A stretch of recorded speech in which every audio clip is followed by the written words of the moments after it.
And finally, a look at financing quality early learning.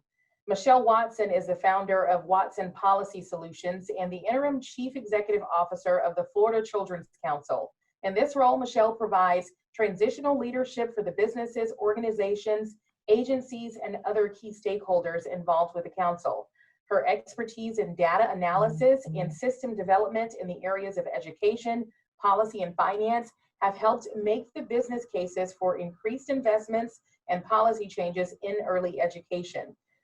Michele previously served as the policy chief for Florida's Office of Early Learning, where she was responsible for coordinating early learning policy with the Florida legislature, as well as 31 local early learning coalitions. Welcome to you, Michele Watson. Thank you. Good morning. Thank you for having me. We just heard some amazing information from two of our CSC communities, and just want to reiterate that, you know, when you have a Children's Services Council, it really is a comprehensive system of care. And throughout the summit today, we've heard really good information regarding, you know, we have children that are not ready for kindergarten. We have children who have never been in any formal care setting. And some of the question is, well, why is that, right?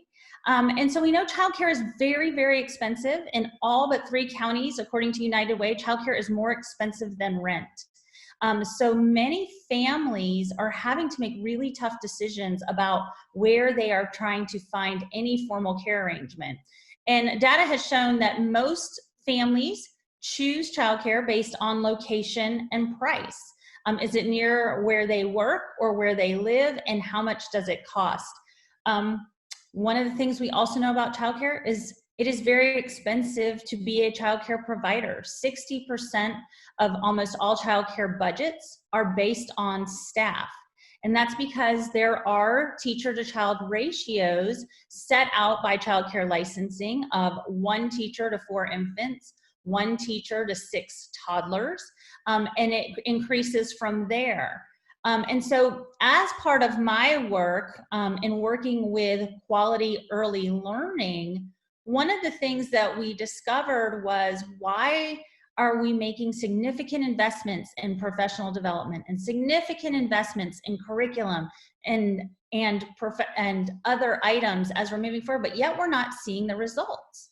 And so what we're finding is that a lot of teachers, early childhood educators, it is not a high wage job. So they are leaving the classroom to work at the Target that is now going to pay $15 an hour. Whether that suits their desired educational trajectory or what they want to achieve, they are leaving those classrooms. So about a year ago, the Office of Early Learning, which is the state office that oversees the school readiness and voluntary pre-kindergarten program, received the preschool development grant. As part of that preschool development grant, they worked with me to identify a cost of quality study, really looking at early childhood finance and the ability for providers to achieve and maintain quality early learning. And what we found, and I'm going to just use Leon's data, is that a childcare provider that has 85% enrollment, and that is considered very high, that means 85% of their available childcare slots are filled with children, who is receiving school readiness and VPK dollars.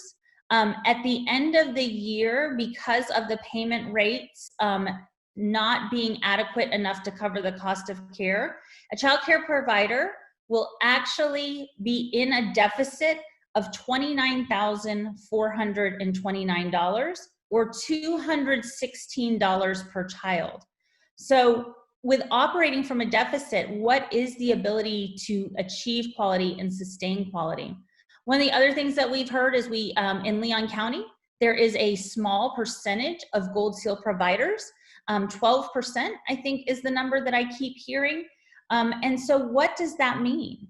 So for those of you that might not know, Gold Seal accreditation is accreditation that really looks at the environment around childcare, and how do you increase that in order to make sure that the first 5 years of life, which we know is extremely important to brain development, is adequate and sustainable to ensure that there's continuous learning and achievement going on.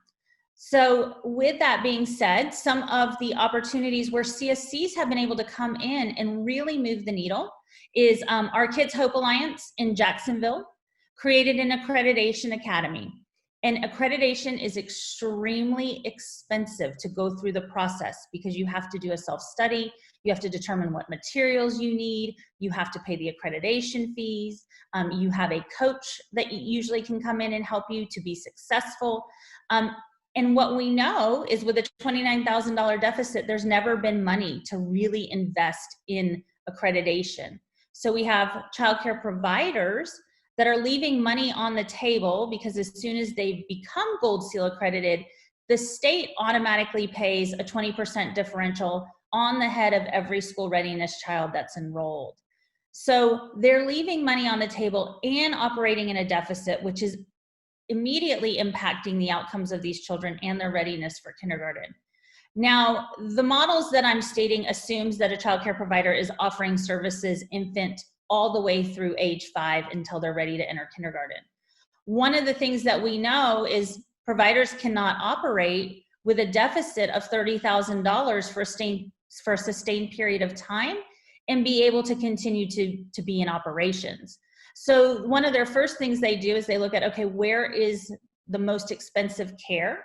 And it's our infants and toddlers, because those teacher to child ratios I mentioned earlier are a lot, are less. So the 1 to 4 and the 1 to 6. So we have children who are not in any formal care setting, who might be utilizing family, friend, and neighbor care because we don't have the capacity to serve infants and toddlers because the business model by the childcare provider has had to change because it can't sustain that deficit. And so what Jacksonville KHA is doing is they've created an accreditation academy. And anytime a provider says, I would like to be accredited, they work with that provider to determine what is your plan, what accrediting entity are you going to work with, what is your timeline. So the provider has to come with information. And once they enter that accreditation academy, the Kids Hope Alliance begins paying that 20% on the top of every school readiness child immediately. And what that allows that provider to do is immediately infuse dollars into that center in order to prepare and be successful in accreditation as they're moving through accreditation. So it will allow their teachers to get professional development. It will allow to get resources and manipulatives and materials and receive that coaching. So it starts infusing those dollars immediately so that provider is successful. Once that provider is accredited, they end their relationship with the Accreditation Academy. The Early Learning Coalition takes over with that 20%, and then you have this seamless maintenance of accreditation. Now, with the accreditation numbers, when you get that 20% on top of every child using the model I stated earlier, you are actually in a positive revenue scenario of earning $70,000 more a year, or $515 per child. So being in that positive revenue posture allows you to pay your teachers more, to have better professional development, to make sure you can sustain those materials, that you're doing child assessment and looking at the learning gains of those children to better prepare them for kindergarten. So that is just one example. Miami also took a different approach. They actually had a high number of Gold Seal providers.